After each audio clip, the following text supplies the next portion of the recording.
Gerenụ akụkọ ụwa nke tata bụ Fraịde abalị 3 n'ime ọnwa Juun afọ 2022. Akụkọ ụwa na-abịara gị site n'ụlọ ọrụ American Biafran Veterans Network ABVet Radio na TV dị na Washington DC nke mba Amerịka. Onye na n'olu ya bụ Omalicha Nwada Igbo. Chezie ntị ka ị nụrụ akụkọ ndị a n'uju ya. Onye ndu otu Indigenous People of Biafra bụ Maazị Nnamdi Kanu akpọkuola ndị otu ndị ọkaiwu ya bụ ndị na-ekpechite ọnụ ya ka ha welite aka na mbọ ha na-agba ịtọhapụ Ụkamaka Ejezie bụ onye a maara dịka Mama Biafra bụ onye akpọchibidoro n'ụlọ mkpọchi DSS. Kanu mere ka amata nke a n'Owerri site n'ọnụ na-ekpechitere ya bụ Ifeanyị Ejiofor mgbe ọ gasịrị leta ya n'ụlọ mkpọchi DSS n'ụbọchị Tọzdee gara aga. Kanu nyere ntụziaka ka ndị na-ekpechite ọnụ ya gbasie mbọ ike ịhụ na nwaanyị a nwere onwe ya. Ọ sịrị na Kanu gosiri iwe ya nye oke arụ na-arị elu na mpaghara South East ma nyekwa ntụziaka ka ha gaa n'ihu na mbọ ha na-agba n'atụmatụ ichekwa ala Igbo. Ọ sịrị na ndị otu IPOB abụrụla ndị agọpụrụ n'ikpe ọmụma site na ama ahụ nke a gbara banyere ndị mbịarambịa na-akpa arụ ma na-atọ mmadụ kwa ụbọchị n'ala Igbo. Kanu sịrị na onweghị nwa afọ Igbo ọbụla kwesịrị ka o zuo ike tuturukwe mgbe ekpochapụ arụ niile na-aga n'ihu n'ala Igbo. Ọ sịrị na enweghị ala ọbụla ga-abụ ebe mgbabanye ndị ntọ mmadụ bụkwa ndị na-atọrọ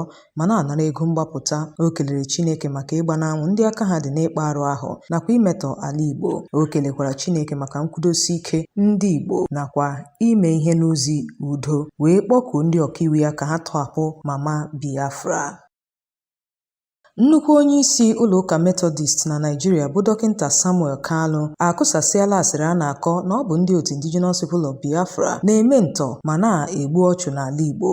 Kanu chesịrị na ndị ntọ mmadụ bụ ndị tọrọ ha bụ nnọọ ndị Fulani bụ ndị si na mba Sudan, Mali na Songhai bụkwa ndị bi n'ala Igbo kemgbe gboo, bụkwa ndị na-agbanye na mgbọrọgwụ n'ime obodo ndị ahụ ha bi n'ime ya, ma ị gaghị akọwakwa ndịiche n'etiti ha na ndị Igbo. N'oge a gbara ya ajụjụ ọnụ n'ụbọchị Tọzdee n'otu ụlọ mgbasa ozi, Kanu chesịrị na ọ dịkwa ka ọ bụ ndị ntọ mmadụ a bụkwa ndị na-egbu ọchụ ọjọọ a na-ahụta n'ala Igbo, wee sị na otu n'ime ha sịrị na ya bụ onye biri n'Ụmụahịa ebe nne na nna ya mụrụ ya n'Ụmụahịa. Nna ya bụkwa onye na-ere nnama. Ọ sịrị na nne ya bụ nnọọ onye na-ere akara na anọkwara n'ala ahụ wee zụọ ya. Ọ sịrị na o doona ya anya na ndị a bụ nnọọ ndị Fulani na-achị nnama n'ihi na nnama ha bụ nnọọ nke ediketere nso n'ogbe ahụ bụ ebe edowere ha. Cheta na atọrọ nwoke a na nso a na mpaghara Ụmụnne Ochi nke dị na steeti Abịa, bụkwa onye a nọrọ kwụọ 100 nde naira n'isi ya tupu atọhapụ ya na ndị ụkọchukwu nke ụlọụka ahụ. Ọkaiwu na-ekpechite ọnụ onye ndu otu Indigenous People of Biafra bụ Maazị Nnamdi Kanu bụ Bruce Fein na mba Amerịka akpọkuola mba United Kingdom ka ha kwado oku Kanu na-akpọ maka ọgbakọ ntuliaka onye kwuo uche ya bụ ebe nwaafọ ọbụla ga-ekwupụta obodo ọ na-achọ ibi n'ime ya. Fein sịrị na mba United Kingdom kwesịrị ịkpọ oku a maka ọgbakọ ntuliaka iji kwe ka ndị Igbo na mpaghara South East kpebie ma ha ga-ahapụ Naijiria gawa Biafra. Ọ sịrị na akwụkwọ ozi a bụ nke o degara nnukwu onye nnọchite anya ụlọ ọrụ mba United Kingdom na Naịjirịa bụ Catriona Ling. Fein katọrọ Britain maka ịkwado obodo Naịjirịa kwụrụ onwe ya n'ịdị n'otu na-enweghị nsọpụrụ n'iwu naanị maka ihe ratụratụ ha na-enweta nakwa atụmatụ nke onwe ha. Ling n'otu ozi o zipụrụ n'akara nzirịta ozi Twitter ya gosiri obi ụtọ ya na otu obodo Naịjirịa kwụrụ onwe ya mgbe ya na onyeisi otu ọhaneze ndị Igbo bụ George Obiọzọ nwere nzukọ. Ka o siladị, ọkaiwu na-ekpechite ọnụ Maazị Nnamdi Kanu sịrị na iwu mba ụwa kwadoro ndị bi na mpaghara South East ịchọ nnwere onwe ha.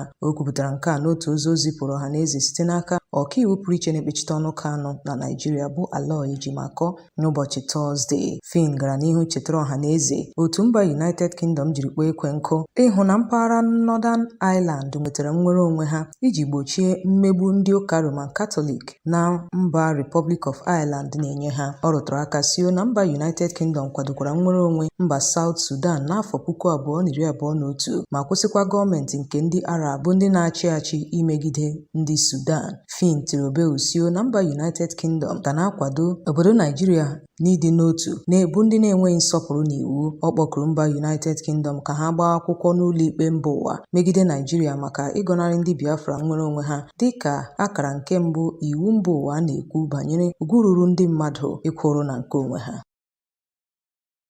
10 mmadụ abụọ enwetala mmerụ ahụ dịka ọtụtụ ụlọ ahịa gbara ọkụ mgbe mmanụ gaasị tiwara na Sheka Quarters dị na ọchịchị kansụl Kumboso na steeti Kano. Nchọpụta emere gosiri na ihe mgbawa mere n'elekere anya 8 nke abalị n'ogbe ebe a na-ere mmanụ gas n'abalị Tọzdee. Dịka otu onye zibatara anyị ozi ya siri kwuo, ọ sịrị na ụlọ ahịa mmanụ bụ nnọọ ebe ya bụ mmanụ gas tiwara, ebe ndị na-arụ ebe ahụ nwetara mmerụ ahụ.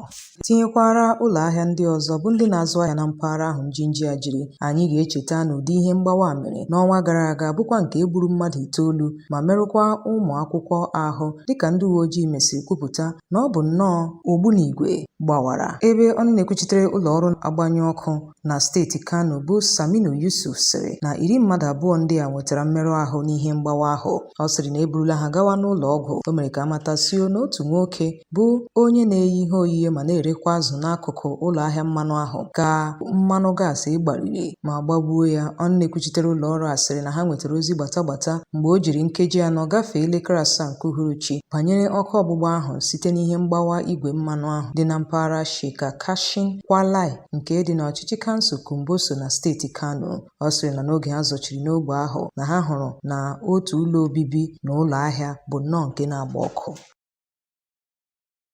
Igbo ndị nwe mmadụ, chete nke ọma na akụkọ a na-abịara gị site n'ụlọ ọrụ American Biafran Veterans Network ABVet Radio na TV dị na Washington DC nke mba Amerịka. Igbo onye na-arụ ọrụ n'otu ndị agha ka Igbo onye lara ezumike nka n'otu ndị agha na mba Amerịka nakwa na mba ndị ọzọ gbaa gburugburu. ABVet na-akpọ gị ka ị bịa sonyere otu ahụ. Naanị nyopuo ha n'akara nwudide www.abvet.org maọbụ na WhatsApp 202-250-0001. Onye na n'ụlọ ya bụ Omalicha Nwada Igbo. Chezie ntị ka ị nụrụ akụkọ ndị fọdụrụnụ.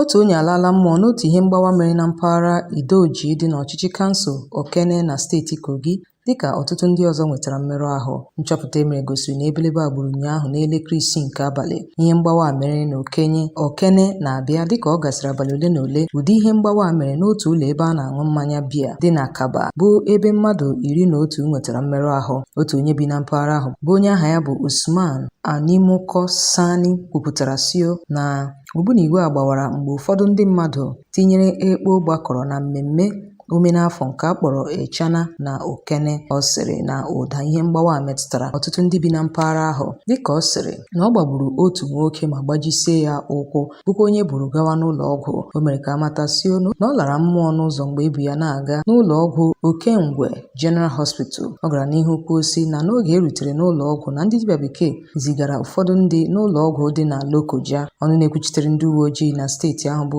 SP Williams Ovie Aye kwupụtara sio na njinji a jiri n'ezie, dịka o sịrị na ọtụtụ ndị mmadụ nwetara mmerụ ahụ. Ọ sịrị na ozi ya nwetara kọwara sio na otu n'ime ndị a lara mmụọ n'ụlọ ọgwụ. O mere ka amatasio na onye kọmishọna ndị uwe ojii bụ CP Edward Egbuka ezigara ndị uwe ojii bụ ndị na-enyopụ ogbunigwe ka ha gaa na mpaghara ahụ ma chọpụta ka mmiri si banye n'opi ụgbọgọrọ. Otu nwaanyị gbara 36 bụ onye aha ya bụ Mariam Nura na nwa ya nwoke agbaala ọkụ dịka ọkụ regburu ha ụnyaahụ n'ọkụ ọgbụgba gbara n'otu ụlọ dị na Burudo Line nke dị na steeti Kano. Ụlọ ọrụ na-agbanye ọkụ na steeti ahụ kwupụtara njinji a jirinụ n'otu ozi o zipụrụ site n'aka onye na-ahụ maka mmekọrịta ụlọ ọrụ ahụ na ọhaneze bụ Alhaji Saminu Abdullahi n'ụbọchị Fraịde. Ọ sịrị na njinji a jiri n'isi ụtụtụ taa mgbe o jiri ọkara gafee elekere anya 2 nke ụtụtụ. Abdullahi sịrị na ụlọ ọrụ a bụ nke ọkụ a resara bụ nnọọ nke nwere ọnụ ụlọ 5. Ọ gbakwunyere ma sị ma zọpụtara ndị a mgbe ha nọ n'ọnọdụ ọdịndụ ọnwụ ka mma ma eburu ha gawa n'ụlọ ọgwụ Mohammed Specialist Hospital bụ ebe onye dibịa bekee kwupụtara na ha alariela. O mere ka amata nke a wee sị na ọtụtụ ndị ọzọ nwetakwara mmerụ ahụ. Otu onye ọchịagha na otu ndị agha Biafra bụ General Alexander Madiebo alaala mmụọ. Nwoke a nwụrụ ka ọ gbasịrị 10 afọ.